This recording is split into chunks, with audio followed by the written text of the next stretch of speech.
Dans 3 petites secondes, le soir sur la 3 avec Christine O'Krent.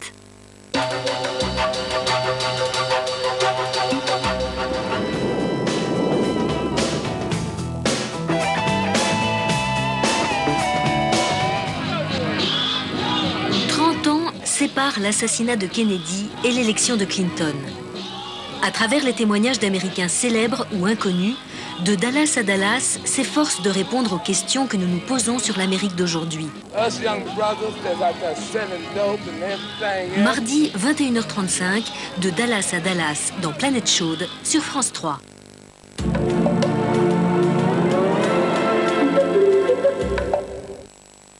Une femme, vous préférez les hommes blonds, s'il vous plaît. Est-ce que vous auriez aimé porter des robes? Ça vous donne envie de changer de sexe? Gilles, on n'a jamais vu les hommes aussi bien. Charles-Henri, vous êtes donc vivant? Oui, Chantal, plus vivant que jamais. Regardez. Actifed, pour arrêter d'éternuer. Actifed est un médicament contre le rhume. Oh, toi. Je t'aime. Je t'aime. Oui, je t'aime. Amour des faux semblants. Invente des feintes, se pavanant. Jane Birkin. 20 chansons, 20 frissons. Jane B. Excellent projet, les Viviers. Vous savez, c'est un travail d'équipe. Si vous voulez appeler votre associé. Ah, merci. Il va être ravi. Je fais le 0 pour sortir. Duvivier et associé, ne quittez pas.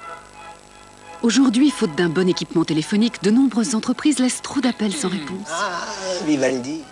Pourtant, avec les standards numéristes de France Télécom, chacun peut être joint beaucoup plus facilement. Je suis sûr qu'il va être ravi.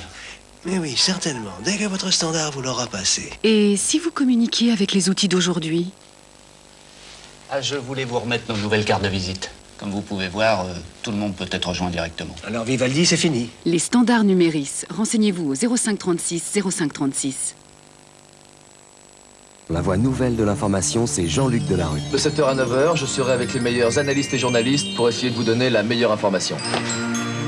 Europe 1, la pêche. Sibelstart, votre logiciel de compta pour 1100 francs seulement. Téléphonez au 05 308 308.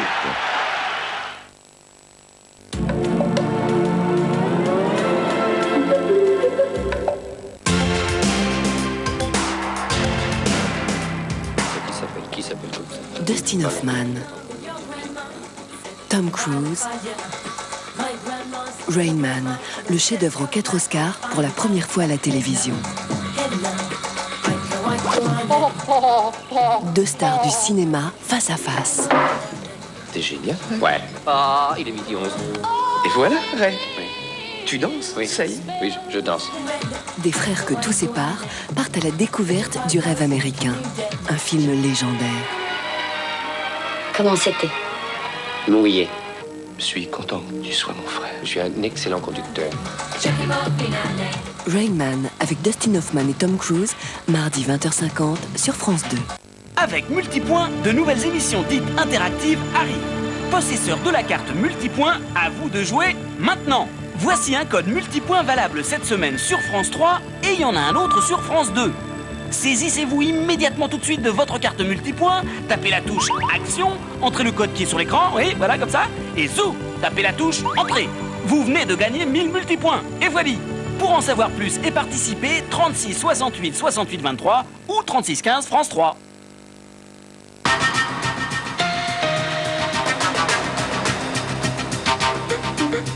Le pouvoir de dire oui et ses dangers, le Crédit Lyonnais empêtré dans le cinéma et son financement douteux. Comment la banque nationalisée a-t-elle pu aussi longtemps cautionner les rêves hollywoodiens de l'Italien Paretti et de ses associés aujourd'hui en prison? Comment peut-elle se dégager de la MGM et stopper l'hémorragie financière? Exclusif, Paretti parle, le député François Daubert accuse, le Crédit Lyonnais répond. Bonsoir. Washington a pesé de tout son poids pour sortir de l'impasse et Jérusalem a consenti un compromis.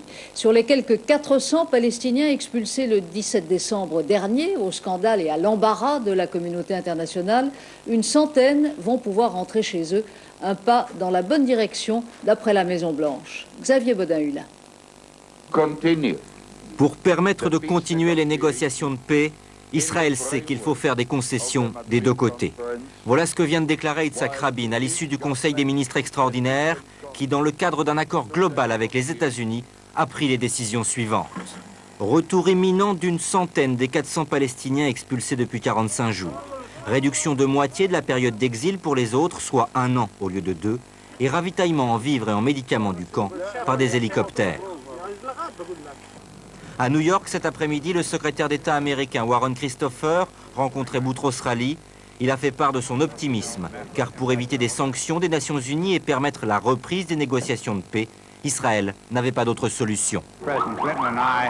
Le président Bill Clinton et moi pensons que ces discussions avec Israël ont été positives et constructives.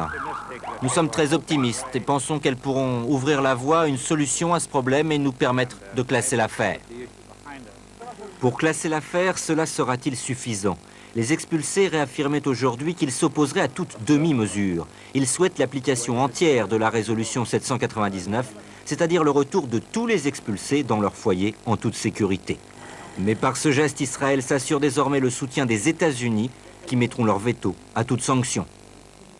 L'extrême droite autrichienne voulait en faire un test de sa force et de la fièvre xénophobe en Autriche. Eh bien, c'est raté, en bonne partie, puisque 7,4% des électeurs ont signé la consultation populaire sur les étrangers voulue par le chef de l'extrême droite, Haider, qui en espérait au moins le double. Les revendications contenues dans cette consultation seront néanmoins débattues au Parlement. Un laboratoire parisien effectuait des tests de dépistage du sida de façon peu réglementaire. Les militants d'ACT UP l'avaient dénoncé, déclenchant une enquête. Le ministère de la Santé a aujourd'hui suspendu le laboratoire en question, comme le demandaient aussi les syndicats professionnels. Claire Sébastien, Xavier Bodin-Hulin. Rentabilité et pratiques peu orthodoxes en matière de dépistage du sida. Ce soir, le laboratoire d'Artois, dans le 16e arrondissement de Paris, est fermé. Ici, pour aller plus vite, on regroupait les sangs de plusieurs personnes pour effectuer les tests, alors que la réglementation prévoit bien des dépistages individuels. Est-ce que vous confirmez ces regroupements de sérum dans votre laboratoire? Oui, effectivement, nous le faisons. Est-ce que ce n'est pas une pratique illégale? C'est possible, c'est fort possible. C'est dangereux sur le plan technique et c'est inacceptable sur le plan de la déontologie. C'est dangereux sur le plan technique parce que lorsqu'on a des sérums dont le statut biologique n'est pas connu, s'ils sont faiblement positifs, la dilution diminue considérablement les seuils de sensibilité. Décès mystérieux à la clinique de Vannes. Sur 12 opérations effectuées vendredi, 2 personnes sont mortes, 2 patients sont dans un état critique. 3 jours après, le mystère reste entier. Peut-être un produit défectueux, inhalé ou injecté à ces 4 malades. C'est tout ce qu'on peut dire. On n'a absolument aucune hypothèse. Produits et matériels ont été saisis. Les enquêteurs attendent demain le résultat des autopsies des 2 victimes et les analyses toxicologiques. Pierre Bérégovoy en campagne et à la montagne. Pour son premier meeting, c'est à Chambéry qu'il a demandé aux Français d'accorder aux forces de progrès un nouveau mandat pour changer la vie. Pour le Premier ministre, décidément, le renouvellement n'est pas à droite. Quand je vois le remake à la télévision du débat de 1974 et 1981, avec l'un qui parle au nom de l'UDF et l'autre au nom du RPR, qui disent qu'ils s'aiment mais que l'on apprend qu'ils se détestent, je me dis que tout ça, c'est du déjà vu et que ça ne peut pas vraiment représenter le renouvellement de la vie politique française. Bob Denard, la prison contre l'exil. L'ancien mercenaire français est arrivé ce matin à Paris. Aussitôt conduit devant la justice, il a été inculpé d'assassinat et de vol aggravé, puis écroué. Exilé depuis 3 ans en Afrique du Sud, l'ancien homme fort des Comores est accusé de complicité dans le meurtre du président Abdallah. La justice française lui reproche également un coup d'État manqué au Bénin qui avait fait 6 morts. Aujourd'hui, le soldat de fortune veut prendre sa retraite. Il a 64 ans, c'est un homme qui a terminé le baroud et qui veut rentrer tranquillement chez lui. Atterrissage en douceur au Kazakhstan pour le vaisseau spatial Soyouz. Bonne humeur affichée pour les cosmonautes russes Anatoly Soliyev et Sergueï Adfeyev. Mais difficile de retrouver les contraintes de l'attraction terrestre après un séjour de 6 mois dans la station orbitale Mir. Autant vous le dire tout de suite, le dossier que nous ouvrons ce soir ressemble à un feuilleton. de ceux que l'on dit mauvais et qui vous tiennent en haleine d'un épisode à l'autre. Les ingrédients y sont l'argent, le pouvoir, Hollywood et aussi, murmure-t-on, la mafia, la loge P2 italienne et quelques-uns des plus beaux requins de la basse finance contemporaine. L'action se situe dans un entrelac de sociétés qui vont du Luxembourg à Curaçao. 2 de ses principaux acteurs sont en prison ou viennent d'en sortir, les autres se font des procès. Un député français est parti en croisade et surtout une banque française et non des moindres, une banque nationalisée, est empêtrée dans un vrai bourbier cinématographique créé par le rachat de la MGM, autrefois l'un des plus beaux fleurons de Hollywood avec le lion qui rugissait, et par son financement. La banque, c'est le Crédit Lyonnais qui, exceptionnellement ce soir, par la voix de M. Gilles, son directeur général, accepte d'expliquer la situation. Le député, c'est François Daubert, UDF, de la Mayenne, qui vient de boucler une mission parlementaire sur la mafia, qui a beaucoup creusé le dossier du Lyonnais. Et l'homme par qui le scandale est arrivé, c'est Giancarlo Paretti. Italien, il a beaucoup sévi en France dans les années 80. Il a tenté de conquérir Hollywood avec le soutien financier du Crédit Lyonnais. Il s'est fait emprisonner en Italie pour une énorme affaire de fraude fiscale et s'estimant aujourd'hui lâché par tout le monde, il accuse. Pierre Friedenreich et Hervé Gutmann ont réussi à le retrouver chez lui, en Ombrie.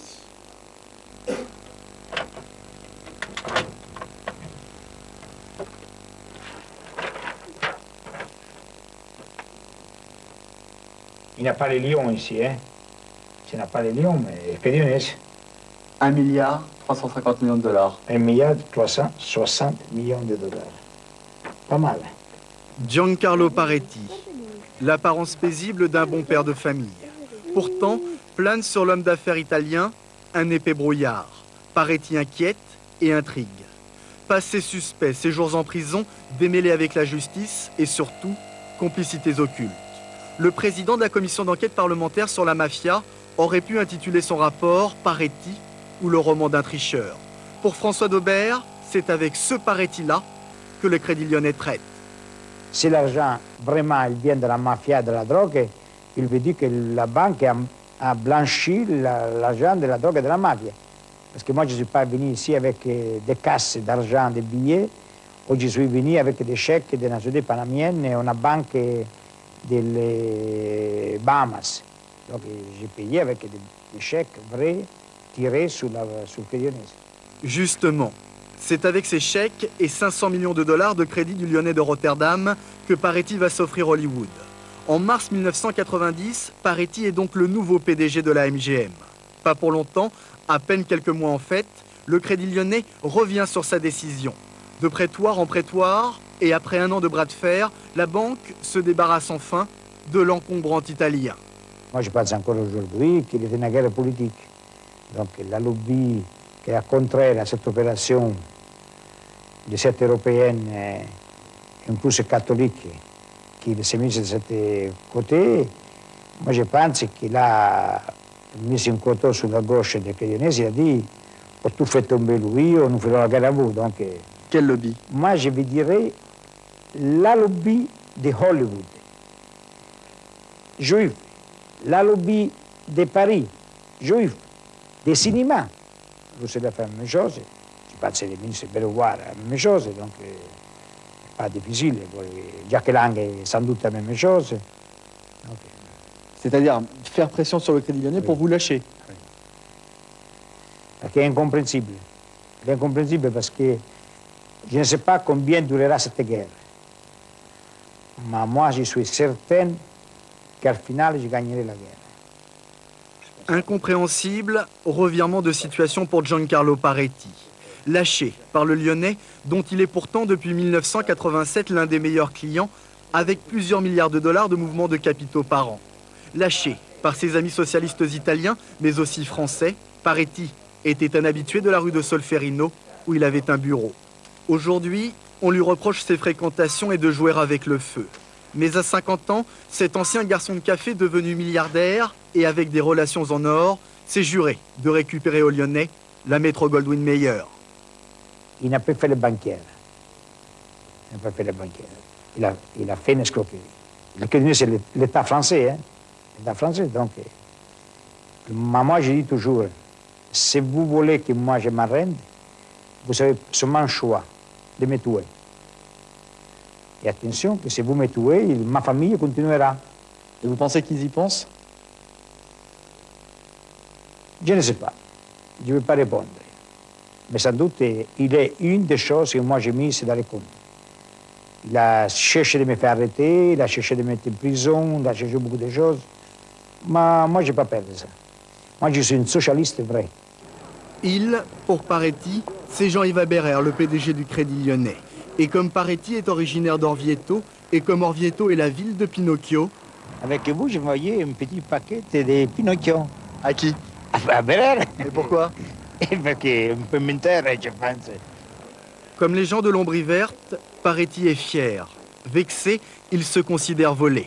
Plaintes en civil et en pénal ont été déposées contre le Crédit Lyonnais.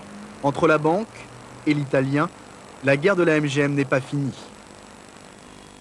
Monsieur Gilles, bonsoir. Vous êtes le directeur général du Crédit Lyonnais, l'homme que le président de la banque, Jean-Yves Aberer, a chargé de faire le ménage dans un scandale qui, il faut bien le dire, entache la réputation de votre établissement. Comment expliquez-vous, monsieur Gilles, que par le biais de sa filiale néerlandaise, et pendant si longtemps, 4 ans au moins, le Crédit Lyonnais ait cautionné, financé des personnages aussi douteux que Paretti et son associé Fiorini? Bonjour madame. Nous savons maintenant tout ce que nous savons sur monsieur Paretti.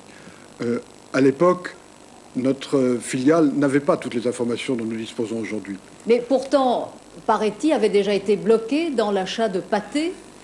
Monsieur Bérégovoy, ministre de l'économie et des finances à l'époque, avait interdit la transaction. Oui, à commençait à savoir des choses.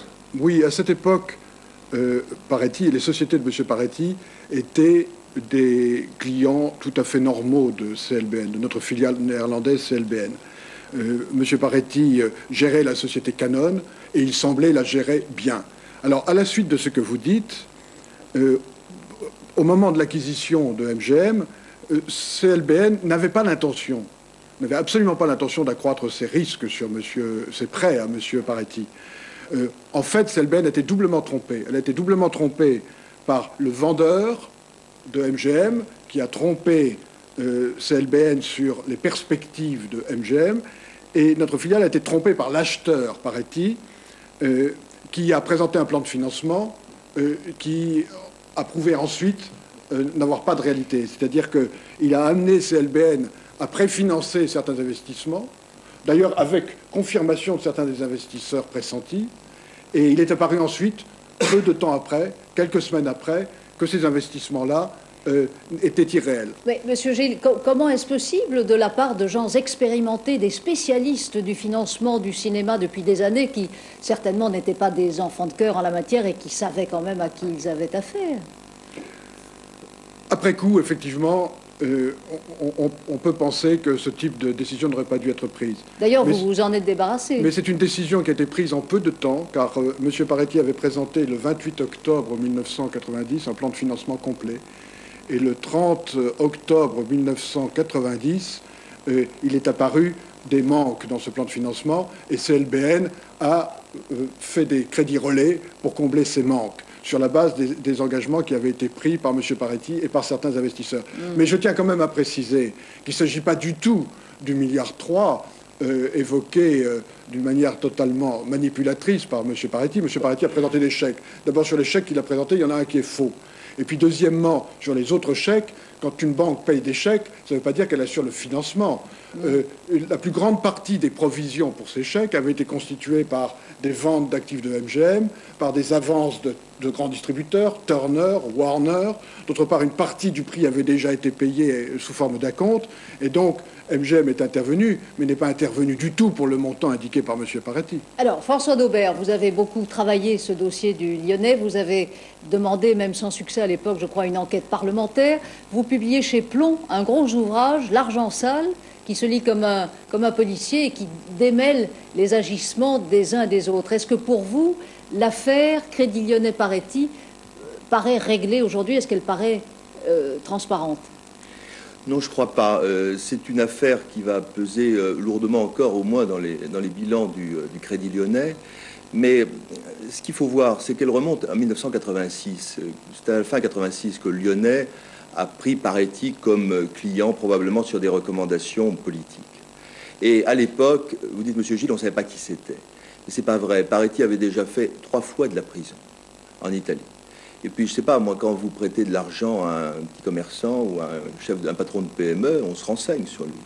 Paretti, vous lui avez prêté de l'argent à l'époque pour qu'il achète une chaîne d'hôtels en Espagne qui s'appelait Melia, pour qu'il achète un grand fonds immobilier en Espagne qui s'appelait Renta Immobiliaria.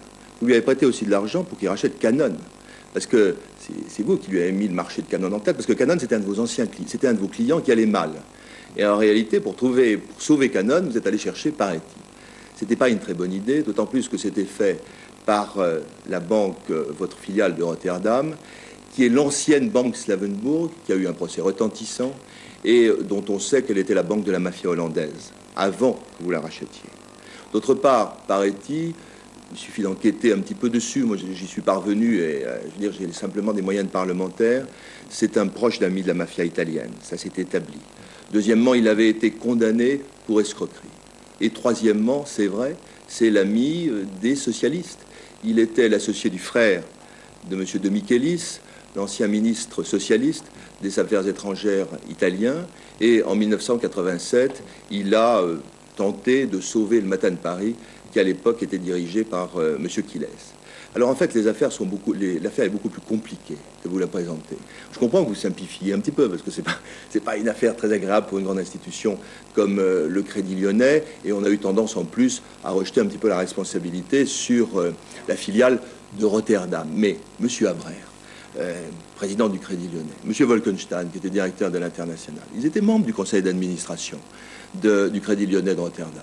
Alors, votre réponse, Monsieur Gilles, votre réponse aux arguments de François Donc je ne comprends pas qu'il ne puisse pas être au courant. Parce que quand oui, monsieur... Je suis totalement en désaccord sur plusieurs points avec M. Daubert. Ce n'est pas nous qui avons mis Canon en tête de M. Paretti. M. Paretti... Bien sûr que si, alors là... Non, pardonnez-moi, laissez-moi répondre, monsieur. Laissez-moi répondre. Canon était un client de CLBN, il n'y a pas l'ombre d'un doute. Et quelle était sa dette à l'égard du CLBN? Je vais vous dire... Non, mais je vais vous dire l'histoire vraie. L'histoire vraie telle que je la connais. Canon était un client de CLBN, Canon était endetté auprès de CLBN et Canon avait une crise de trésorerie. Tout ça, c'est totalement vrai. Je ne peux pas vous donner les chiffres, je n'ai pas tous les dossiers là, mais c'est tout à fait vrai. Et nous ne sommes pas allés chercher Paretti. Nous ne sommes pas allés chercher Paretti, ça c'est du roman. Paretti était déjà dans le film business. Paretti venait de produire un film qui s'appelait Bernadette. Pardonnez-moi. Paretti cherchait un distributeur pour ce film. Paretti est entré en contact avec messieurs Golan et Globus, qui étaient à l'époque les actionnaires de Canon. Ils ont fait affaire ensemble. Paretti est intervenu en fonds propres dans Canon, c'est-à-dire qu'il a apporté sa contribution à la solution de la crise de trésorerie que traversait Canon. Et c'est M. Globus qui a présenté, ou M. Golan, enfin l'un des deux, qui a présenté M. Paretti à CLBN. C'est comme ça que c'est passé. Quant aux recommandations politiques que vous dites, je n'en ai jamais trouvé la moindre trace.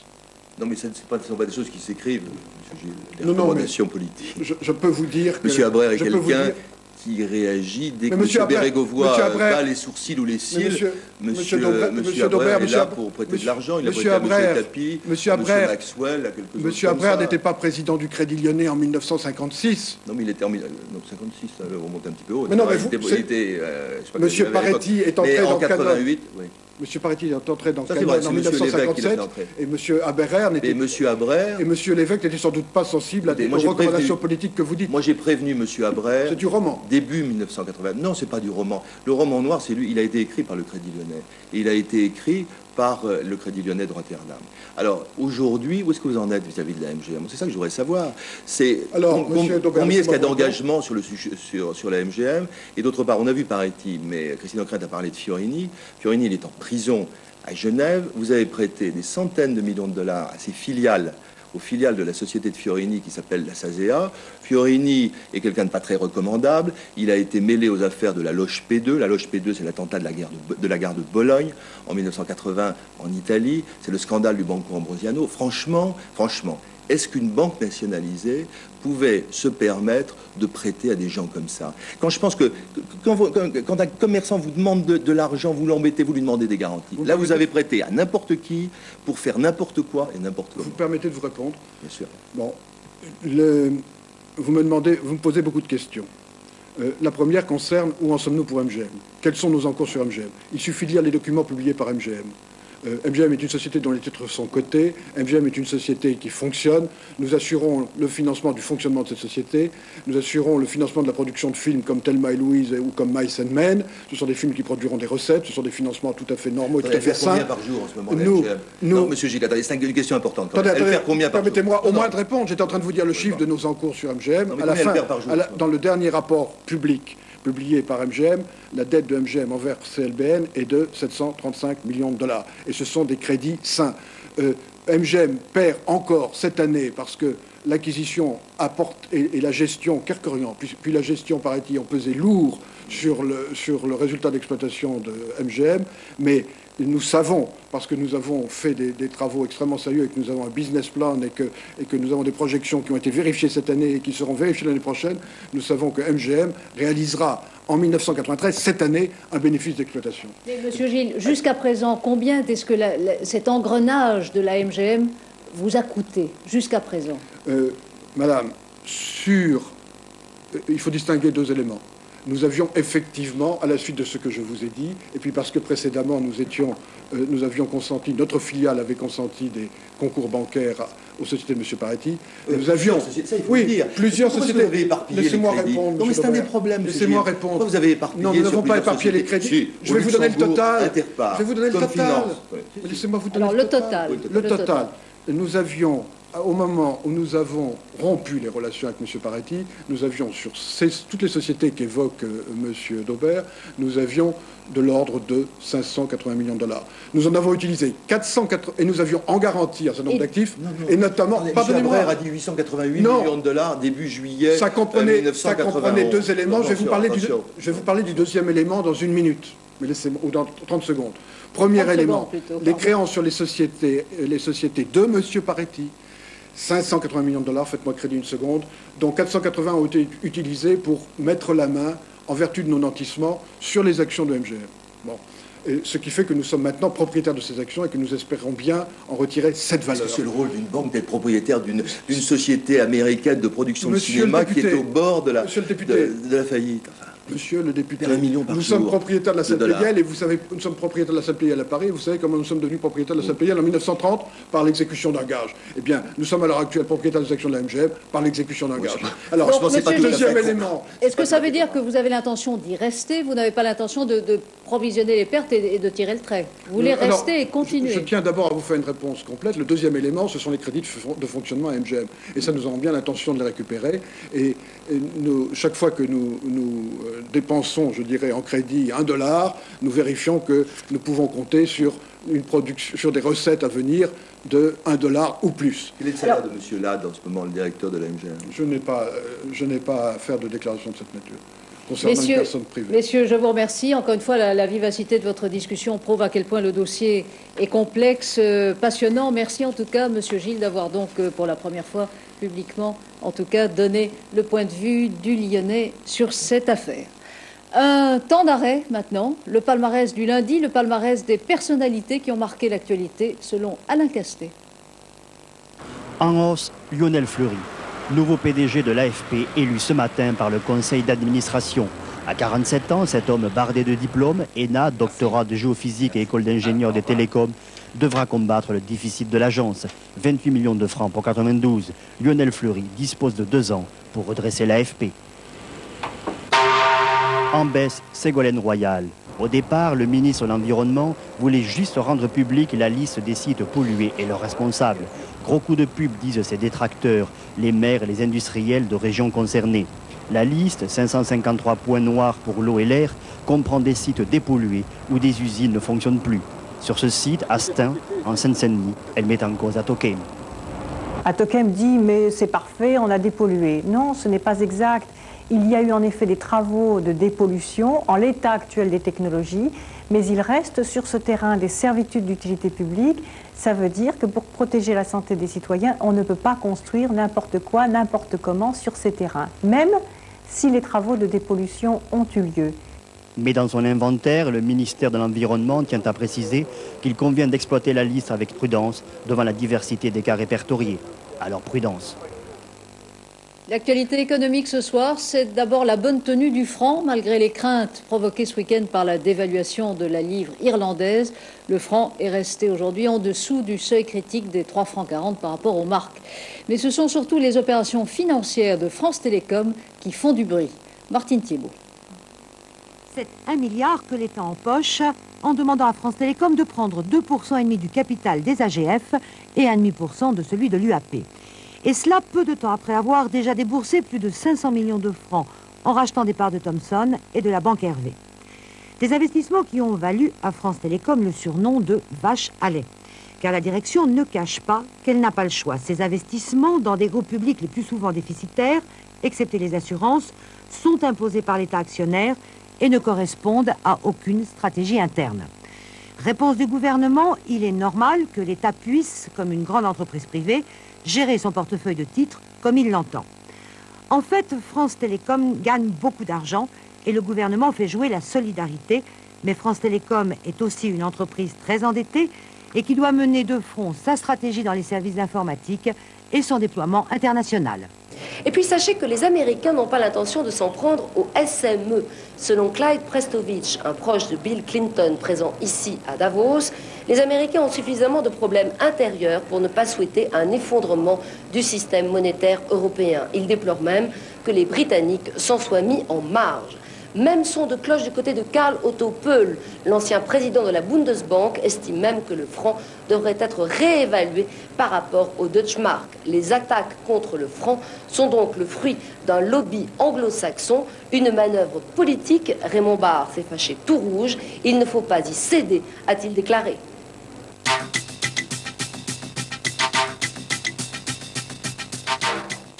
Un coup de cœur pour terminer ce journal avec une grande bouffée du vent du large. Ça fait du bien à cette heure-ci et en début de semaine. Un coup de cœur pour Bruno Perron qui s'est élancé hier de Brest sur son catamaran pour tenter de faire le tour du monde à la voile en moins de 80 jours, en rivalisant ainsi avec Phileas Fogg, ou plutôt avec Jules Verne. Son Commodore Explorer, l'ancien jet service, rallongé pour mieux tenir sur les mers tordues du Grand Sud, a pris un départ fulgurant aux alentours de 20 nœuds en moyenne. La nuit, la vitesse oscillait entre 20 et 26, 27, puis un petit peu moins dans les creux de vagues, mais c'est vrai qu'il faut être très très attentif pour ne pas faire de bêtises. Donc là, on est un petit peu au large du Portugal à 60-70 000. Tout va bien, c'est le principal. Tout va bien. Kersozon, lui, qui est parti il y a une semaine, est au large de Dakar. Et le néo-zélandais Peter Blake, qui est parti quelques heures avant Perron hier, a passé ce soir le cap Finistère en Espagne. Tout de suite maintenant, la météo de Florence Klein. Et puis, sans plus attendre, notre débat du lundi soir à la 1 sur la 3. Philippe Alexandre et ce soir, Jacques Julliard. A tout de suite.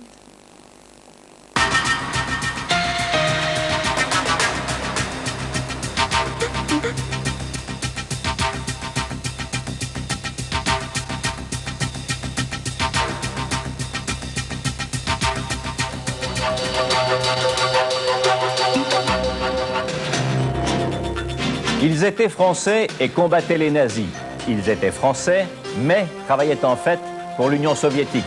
Ils avaient réussi à s'infiltrer dans les plus hautes sphères de l'État. Qui étaient ces espions au-dessus de tout soupçon?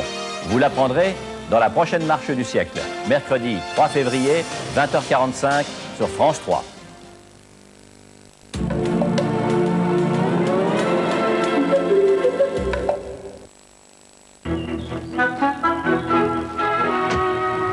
C'est risqué ce que vous faites? Pas vraiment, non. Quand même, voler au-dessus des incendies.